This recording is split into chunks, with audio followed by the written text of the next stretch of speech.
Praise the lord. దేవుని ఘనమైన నామమునకు మహిమ కలుగును గాక.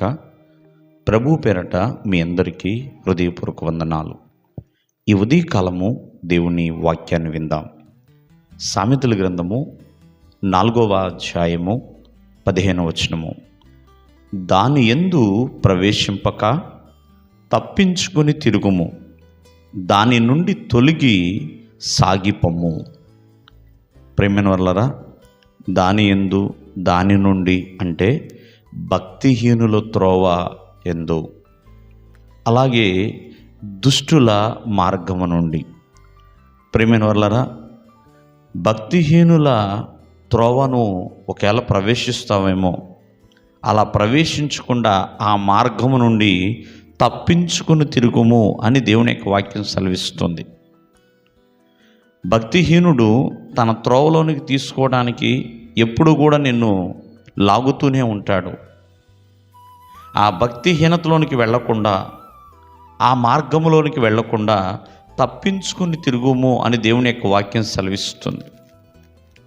ఎందుకంటే ఈ లోకంలో పరిశుద్ధమైన మార్గంలో నడుస్తున్నప్పుడు ఈ లోక మార్గము, పాపిష్టి మార్గము, భక్తిహీనమైన మార్గము, చెడు మార్గము పరిశుద్ధమైన మార్గంలో నుండి నిన్ను ఆ యొక్క అపవాది మార్గంలోనికి లాగటానికి ఎన్నో ప్రయత్నాలు చేస్తూ ఉంటాయి.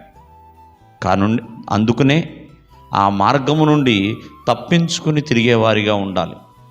ఎందుకంటే ఆ భక్తిహీనత యొక్క మార్గము, ఆ యొక్క దుష్టుల మార్గము పాతాళానికి తీసుకువెళ్తుంది. కాబట్టి ఒకవేళ ఆ భక్తిహీనమైన మార్గంలో నీవు ఉంటే దాని నుండి తొలగి సాగిపోవాలి.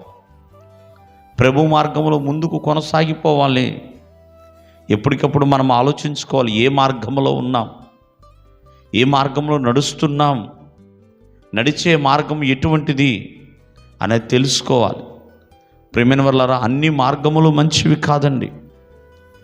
అన్ని మార్గాలు ప్రశాంతతనివ్వవు, నెమ్మదిని చేకూర్చవు, మేలు పొందేలా చేయవండి.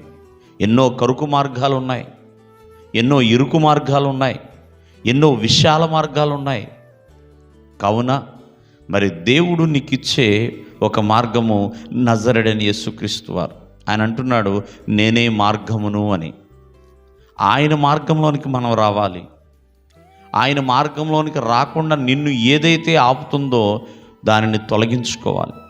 దానిని తొలగించుకొని దేవుని మార్గంలో సాగిపోయేవారిగా ఉండాలి. కాబట్టి ఒకసారి ఎవరిని వాళ్ళే ప్రశ్నించుకుని, ఏ మార్గంలో ఉన్నాం మనం?